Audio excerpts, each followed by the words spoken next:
Drop it.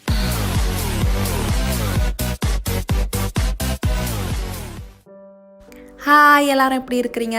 நான் நல்லா சுகமாக இருக்கேன். நீங்களும் சூப்பராக இருப்பீங்கன்னு நினைக்கிறேன்.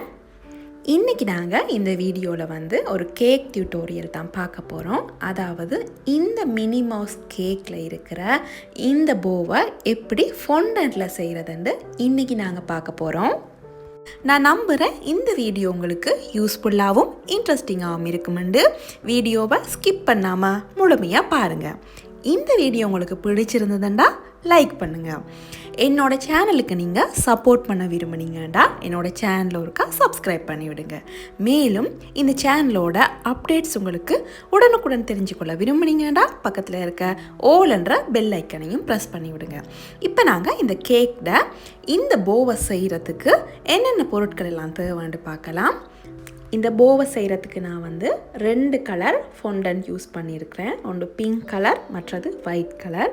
அதுக்கு பிறகு ரோலிங் பின் ஒன்று யூஸ் பண்ணியிருக்கேன். ஒரு ஃபொண்டன்ட் கட்டர் ஒன்று யூஸ் பண்ணியிருக்கேன். அதுக்கு பிறகு ரவுண்ட் கட்டர் ஒன்று யூஸ் பண்ணியிருக்கிறேன். 3 ஸ்ட்ரோ யூஸ் பண்ணியிருக்கிறேன். ஒரு த்ரெஸ்னிங் டூல் அண்ட் ஒரு ப்ரஷ் யூஸ் பண்ணியிருக்கிறேன். அதுக்கு பிறகு இந்த ப்ளொக்கை வெட்டி கொள்றதுக்கு ஒரு கத்தரிக்கோலும் ஒரு ஹாஃப் ஷீட்டும் எடுத்திருக்கிறேன். இவ்வளவு தான் இந்த போவை செய்கிறதுக்கு தேவையான பொருட்கள். இப்போ நான் ஒரு A4 ஷீட் ஒன்று எடுத்து ப்ளொக் கொண்டு வெட்டி கொள்ள போகிறேன். இதுக்கு ப்ளொக் அவசியம் இல்லை, ஆனாலும் 2 பக்கமும் ஒரே மாதிரி வரணுமன்றதுக்காக நான் ப்ளொக்கை யூஸ் பண்ணுறேன். இது மாதிரி நான் இந்த ப்ளொக்கை யூஸ் பண்ணி ஃபொண்டன்ட்டில் 2 செவ்வகங்கள் வெட்டி எடுத்துக்கொள்ள போகிறேன். ஒரே தடிப்பத்தில் 2 செவ்வகங்கள் வெட்டி எடுத்துக்கொள்ளணும். அப்போ தான் எங்களுக்கு போர்டை 2 பக்கமும் சமனாக இருக்கும். போல இருக்கிற ஃப்ளிட்ஸ் நாங்கள் கையாலையும் எடுத்துக்கொள்ளலாம், இல்லாட்டி இது மாதிரி 3 ஸ்ட்ரோ யூஸ் பண்ணியும் எடுத்துக்கொள்ளலாம். ஸ்ட்ரோக்கு பதிலாக நாங்கள் பார்பிக்யூ ஸ்டிக் வேணுமென்றாலும் யூஸ் பண்ணிக்கொள்ளலாம். போல இருக்கிற ஃப்ளிட்ஸ்ட இம்ப்ரெஷன் இந்த ஃபொண்டன்ட்டில் வரணுமன்றதுக்காக தான் இது மாதிரி செஞ்சு கொள்கிறேன். இது மாதிரி இல்லாட்டியும் பரவாயில்லை, கையால் கூட ஃப்ளிட்ஸ் எடுத்துக்கொள்ளலாம். சுருக்கத்தோட அடையாளம் வரணுமன்றதுக்காக கையால் கொஞ்சம் ப்ரெஸ் பண்ணி விடுறேன். இந்த ஃபொண்டன்ட்டில் 2 பக்கத்துலையும், அதாவது இந்த தொங்கல்லையும் அந்த தொங்கல்லையும் நாங்கள் ஃப்ளிட்ஸ் எடுத்துக்கொள்ள போகிறோம். போர்டை ஒரு பக்கத்தில் கொஞ்சம் இடைவெளி ஒன்று இருக்கும், அதாவது போ அப்படியே மூடுபட்டிருக்காது, கொஞ்சம் ஒரு ஷேப் ஒன்று இருக்கும். அந்த ஷேப்பை எடுக்கிறதுக்காக நான் இதில் இடையில பேப்பர் டவல்ஸ் யூஸ் பண்ண போகிறேன். இந்த இடைவெளி ஏற்படுத்துறதுக்காக ஒரு 2-3 பேப்பர் டவல்ஸை ஒன்றா உருட்டி எடுத்துருக்கிறேன். அதை இந்த இடைவெளியில் நான் வைக்க போகிறேன். இது மாதிரி இந்த பேப்பர் டவல்ஸை வச்சுட்டு இந்த 2 பகுதியையும் நான் இணைக்க போகிறேன். இப்போ உங்களுக்கு அந்த ஷேப் விளங்கி இருக்கும். போர்டை ஒரு பக்கத்தில் வர அந்த ஷேப் எவ்வளவு வடிவாக வந்திருக்குதுன்னு பாருங்கள். மேலும் இந்த போ காயும் வர இந்த பேப்பர் டவல்ஸை எடுத்துடக்கூடாது. நீங்கள் எடுத்தீங்கன்னா அது ஒட்டி பிடிச்சிடும். ஸோ அதனால் இது காயும் வர இந்த பேப்பர் டவல்ஸை எடுக்காதீங்க. இப்போ நான் இதை ஒரு ட்ரேல காய விட போகிறேன். இப்படியே இது காஞ்சி கொண்டிருக்க சமயத்தில் நான் போல இருக்கிற அந்த கட்டு பகுதியையும் செய்ய போகிறேன். போலை போவை சின்னனாக்குறதும் பெரியதாக்குறதும் இந்த கட்டு பகுதியில் தான் இருக்குது. நாங்கள் அந்த கட்டு பகுதியை சின்னனா செஞ்சோம்னா சின்ன ஒரு போ கிடைக்கும். இதே போவை வச்சு நாங்கள் ஒரு பெரிய போ ஒன்று செய்யணுமெண்டா அந்த கட்டு பகுதியை கொஞ்சம் பெருசாக்கி செஞ்சோம்னா இந்த போ பெருசாகிடும். இந்த வீடியோவில் நாங்கள் ஒரு சின்ன போ எப்படி இந்த 2 பீஸையும் வச்சு ஒரு சின்ன போ எப்படி செய்கிறது, மேலும் இந்த மிக்கி மவுஸ் கேக்குக்கு நான் செஞ்சுருக்கிற மாதிரி பெரிய போ ஒன்று எப்படி செய்கிறதுன்னு பார்க்கலாம். முதல்ல நாங்கள் இந்த 2 பீஸையும் வச்சு பெரிய போ ஒன்று செய்கிறது எப்படின்னு பார்த்துடலாம்.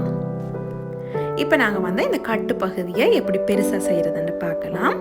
இதுக்கு பெருசாக அளவுகள் ஒன்றும் இல்லை, ஒரு செவ்வக வடிவிலான ஒரு ஷேப் ஒன்று நான் வெட்டி எடுத்துருக்கிறேன். இதை வச்சு எப்படி இந்த கட்டு பகுதியை செய்யலான்னு பார்க்கலாம். போ கட்டி இருக்கிற பகுதியிலையும் கொஞ்சம் ஃப்ளிட்ஸ் வந்ததுன்னா, சுருக்கங்கள் இருந்ததுன்னா இன்னும் கொஞ்சம் வடிவாக இருக்கும். ஸோ அதனால் இந்த சுருக்கங்கள் எடுக்கிறதுக்காக நான் இந்த ஸ்ட்ரோஸை யூஸ் பண்ணுறேன்.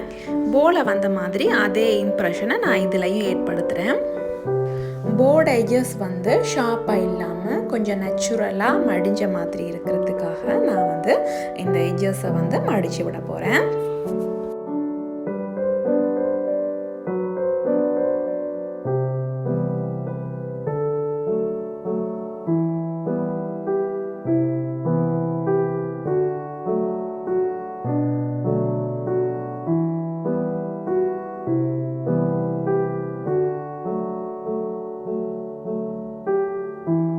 இப்போ நான் இந்த கட்டட அளவு தேவையான அளவில் இருக்குதான்னு ஒருக்கா செக் பண்ணி போட்டு வெட்டி எடுத்துக்கொள்ள போகிறேன்.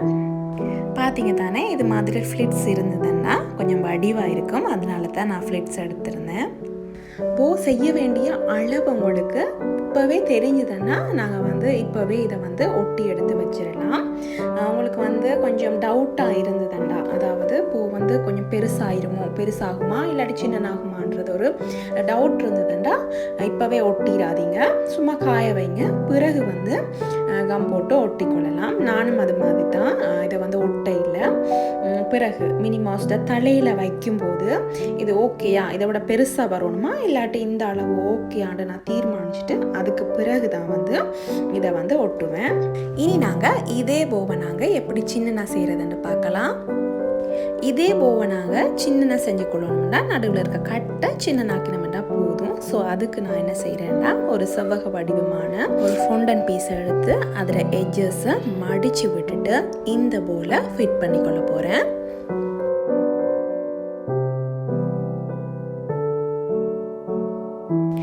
ஃபொண்டன் ஓட்டுறதுக்கு வந்து எடிபிள் க்ளூ இருக்குது, சுக்கா கிளேபன்னு சொல்லுவாங்க.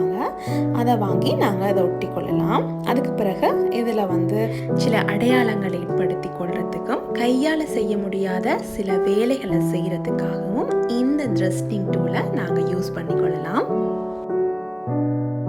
இப்போ நாங்கள் ஃபொண்டன் போ செஞ்சு முடிச்சாச்சுது. இதை கொஞ்சம் டெக்கரேட் பண்ண போகிறோம். இதை டெக்கரேட் பண்ணுறதுக்காக நான் வந்து ஒயிட் ஃபொண்டன் யூஸ் பண்ண போகிறேன். நாங்கள் செஞ்சு முடிஞ்ச போ இப்படி தாங்க இருக்குது.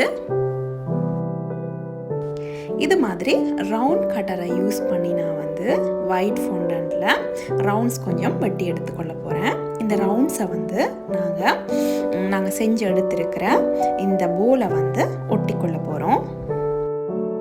இதை ஒட்டுறதுக்கு நான் வந்து எடிபிள் க்ளூ யூஸ் பண்ணுறேன். கொஞ்சம் எடிபிள் க்ளூ யூஸ் பண்ணிவிட்டு அதுக்கு பிறகு ஒட்டிக்கொள்ளணும். நீங்கள் அந்த கம் பூசுகிற மாதிரி நிறையா போட்டிங்கன்னா இது வந்து அந்த சுகரால் தானே செஞ்சுருக்குது. ஸோ அதனால் அந்த அடையாளங்கள் வரும். அதனால் கொஞ்சமாக போட்டிங்கன்னா போதும். இந்த போலை வந்து எங்கெங்கே வந்து இந்த ரவுண்ட்ஸ் வந்துச்சுதுன்னா வடிவாக இருக்குமெண்டு முதல்ல தீர்மானம் எடுத்துட்டு அதுக்கு பிறகு மார்க்ஸ் போட்டுக்கொள்ளுங்க. அதுக்கு பிறகு ஒட்ட ஸ்டார்ட் பண்ணுங்க. இது மாதிரி ஃபுல்லாக எல்லா இடத்துலையும் ஒட்டிட்டு நாங்கள் எப்படி இருக்குதுன்னு பார்க்கலாம். இந்த போ செய்கிற கேக்கிட்ட, அதாவது மினி மவுஸ் கேக்கிட்ட வீடியோ வந்து தனியாக போஸ்ட் பண்ணியிருக்கிறேன். உங்களுக்கு இன்ட்ரெஸ்ட் இருந்ததுன்னா பிளேலிஸ்ட்டில் செக் பண்ணி பாருங்கள், இல்லாட்டி டிஸ்கிரிப்ஷன் பாக்ஸில் செக் பண்ணி பாருங்கள்.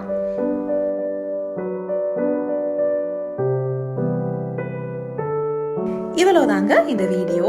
இந்த போர்டை ஃபினிஷிங் எப்படி இருக்குன்னு தெரிஞ்சுக்கொள்ளணும்னா இந்த வீடியோட எண்ட் வரைக்கும் பாருங்கள். நான் நம்புகிறேன் இந்த வீடியோ உங்களுக்கு யூஸ்ஃபுல்லாகவும் இன்ட்ரெஸ்டிங்காகவும் இருந்திருக்குதுண்டு. இந்த வீடியோ பிடிச்சிருந்ததுன்னா தம்ஸ் அப் பண்ணுங்கள். என்னோட சேனலை நீங்கள் இன்னும் சப்ஸ்கிரைப் பண்ண இல்லாட்டி இந்த சேனலில் ஒருக்கா சப்ஸ்கிரைப் பண்ணி விடுங்க.